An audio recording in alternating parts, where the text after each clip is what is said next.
नमस्कार, बहुत स्वागत है इस बुलेटिन में आपका। मैं हूं शीनम शर्मा और सबसे पहले बड़ी खबर। कुंभ के 5वें दिन 29.1 लाख यानी कि 29,01,10,000 लोगों ने यहां पर आस्था की डुबकी लगाई है।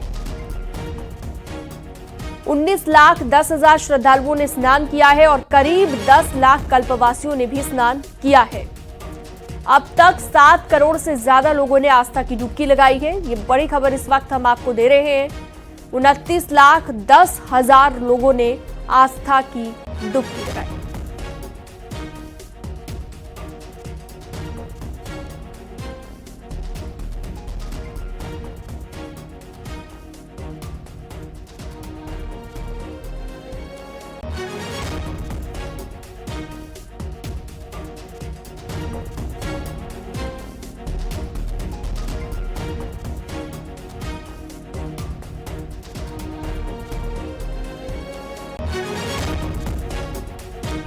श्रद्धालु पहुंच रहे हैं महाकुंभ में और आस्था की डुबकी लगा रहे हैं। कुछ आंकड़े हम आपको बता रहे हैं जो आपकी स्क्रीन पर आप देख रहे हैं।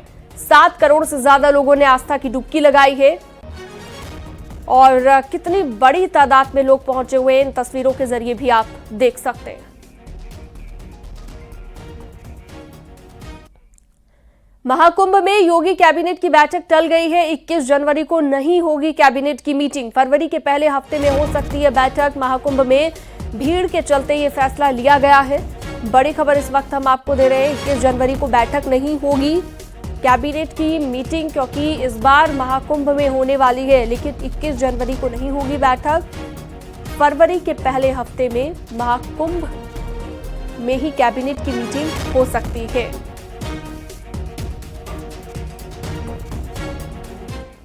अब हम महाकुंभ की एक एक्सक्लूसिव तस्वीर आपको दिखाएंगे। न्यूज़ 18 पर यह एक्सक्लूसिव तस्वीर देखिए कि कैसे और कहां होता है मां गंगा और यमुना का मिलन। गंगा, जमुना और अदृश्य सरस्वती के संगम के दर्शन आप न्यूज़ 18 पर कर रहे हैं। एक छोर से दूसरे छोर का विहंगम दृश्य पहली बार न्यूज़ 18 पर यहां से नजर आता है। पूरा संगम क्षेत्र। गंगा तेरा पानी अमृत झरझर बहता जाए, युग युग से इस देश की धरती तुझसे जीवन पाए। न्यूज़ 18 की टीम इस वक्त गंगा की गोद में है। मां गंगा, यमुना और अदृश्य सरस्वती के पावन संगम की गोद में न्यूज़ 18 की टीम है और यहाँ का विहंगम दृश्य देखकर आप वाह कह उठेंगे।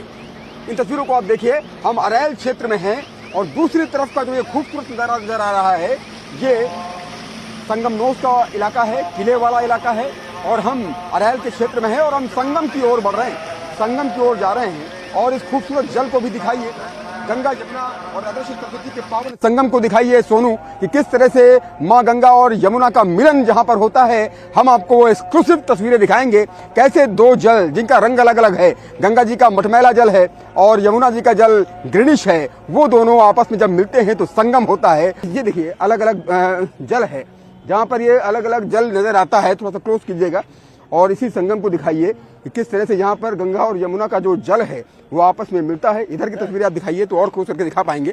देखिए वो जो जल है ये यमुना का जल है, वो जो यहाँ से बीच में रेखा बनती हुई नजर आ रही है, यही दोनों जल है। एक तरफ यमुना का जल है और वो जल मां गंगा जी का है। मां गंगा और यमुना जी का ये जल आपस में यहाँ मिलता है और यही संगम होता है। ये है जय प्रयागराज, देखिए लिखा हुआ जय प्रयागराज। और इस दृश्य को अपने कैमरे में कैद करने के लिए दूर दूर से विश्व के कोने कोने से लोग यहाँ पर आते हैं और यहाँ की आभा को अपने दिलो दिमाग में समेट कर हमेशा के लिए ले जाते हैं। और यहाँ आकर के वाकई में दिव्य अनुभूति हो रही है, भव्य अनुभूति हो रही है और ये छठा बस देखते ही बनती है। कैमरा पर्सन सोनू मंडल के साथ उमेश श्रीवास्तव, न्यूज़ 18 महाकुंभ नगर संगम के बीचों बीच से उमेश श्रीवास्तव, न्यूज़ 18। प्रयागराज महाकुंभ के 5वें दिन करीब 20 लाख लोगों ने त्रिवेणी पर आस्था की डुबकी लगाई है। श्रद्धालु बड़ी संख्या में बोटिंग का भी लुत्फ उठा रहे हैं। मां गंगा के अपार विस्तार को देख करके मन प्रसन्न हो जाता है और आज हम मां गंगा की लहरों पर सवार हैं। ये तस्वीरें बेहद ही खूबसूरत हैं। महाकुंभ प्रयागराज की नगरी से, मां गंगा की नगरी से हम तस्वीरें आपको दिखा रहे हैं, जहां पर बड़ी संख्या में श्रद्धालु पहुंच रहे हैं।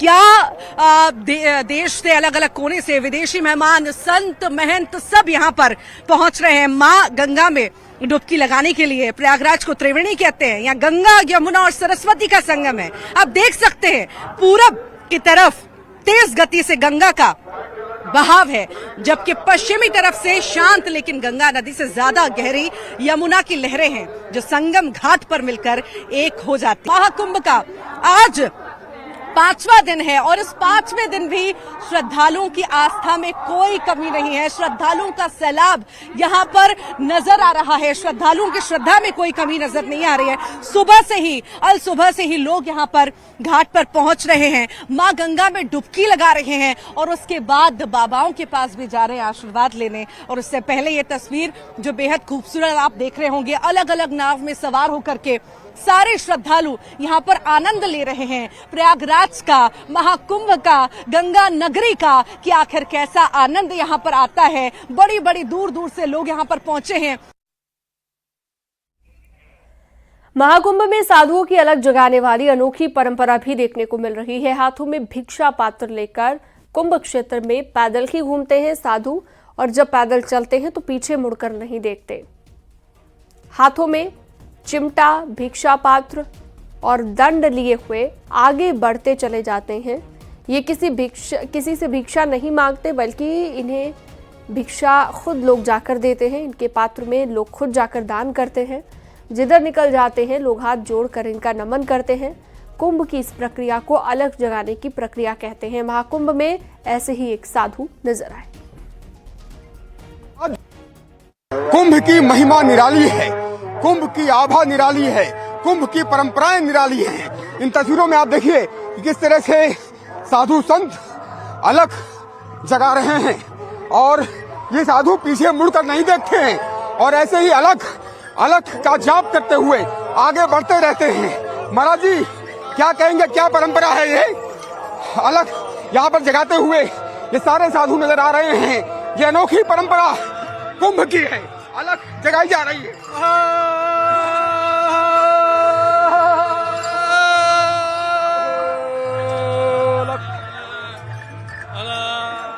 अलग जगाई जा रही है, अलग की ये परंपरा है, अलग की ये परंपरा आप देख सकते हैं कि किस तरह से कुंभ में ये परंपरा का निर्वाह किया जा रहा है। सेल्फी लेते हुए लोग नजर आ रहे हैं और सभी के चेहरे पर एक श्रद्धा का भाव है।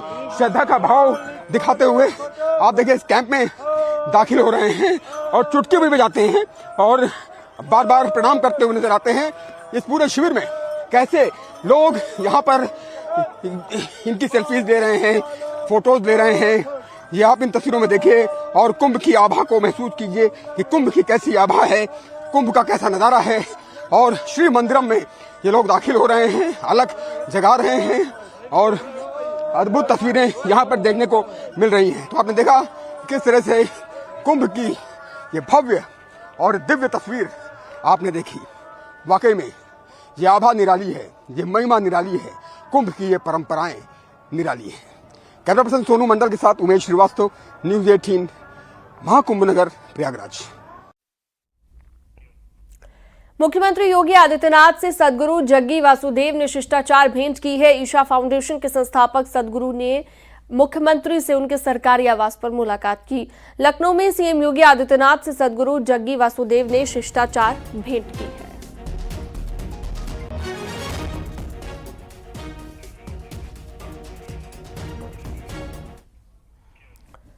और मिल्कीपुर उपचुनाव में नामांकन खत्म हो गया है। कुल 14 प्रत्याशियों ने नामांकन भरा है। 20 जनवरी नाम वापस लेने की आखिरी तारीख है और इसके बाद 5 फरवरी को मिल्कीपुर उपचुनाव में वोटिंग होनी है। 8 फरवरी को उपचुनाव के नतीजे आएंगे। तो आज आखिरी दिन था नामांकन भरने का और 20 तारीख नामांकन से अपना नाम वापस लेने की आखिरी तारीख है। कुल 14 प्रत्याशी नॉमिनेशन फाइल कर चुके हैं।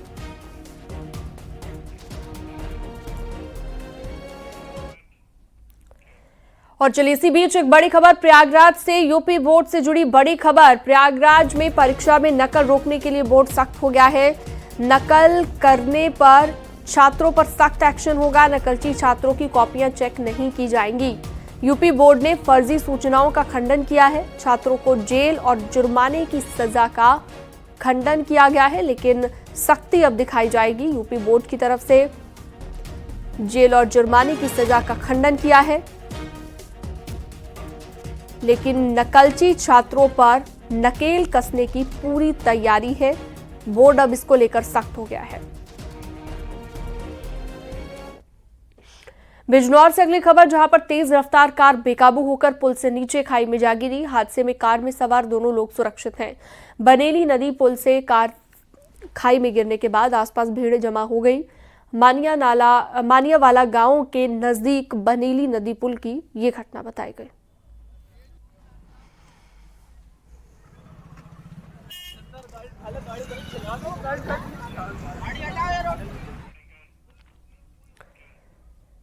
और बड़ी खबर बस्ती से है, जहां पर डंपर और कार की टक्कर हुई है। हादसे में एक दारोगा की मौत हो गई है।